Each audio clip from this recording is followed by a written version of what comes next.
qabla malee akkamiin barrisuu qabla malee akkamiin barrisuu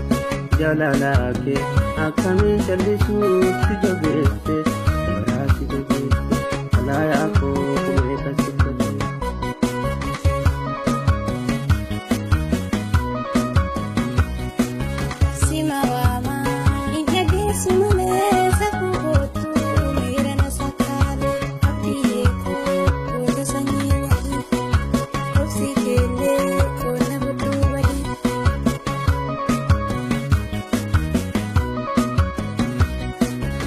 Wajirka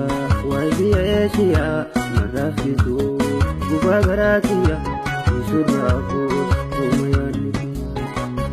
diya baro manchari dulama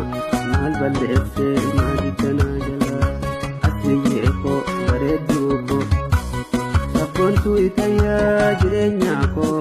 sumal kuntiya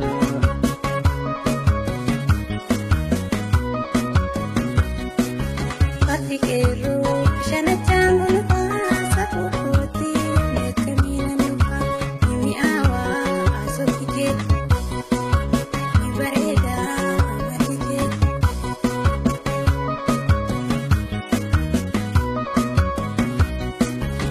komando hore ilmanarte jalata kundodo gorte kamtota garen kayo sabab wasi jalte gadi mali Yoni jalle ya kumari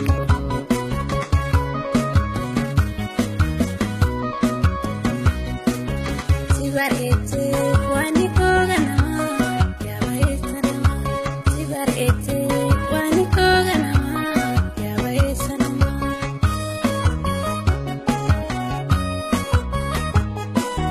Qabla male akamin barrisu qabla male akamin barrisu Jaalalaa kee akkamiin callisuu si jabeesse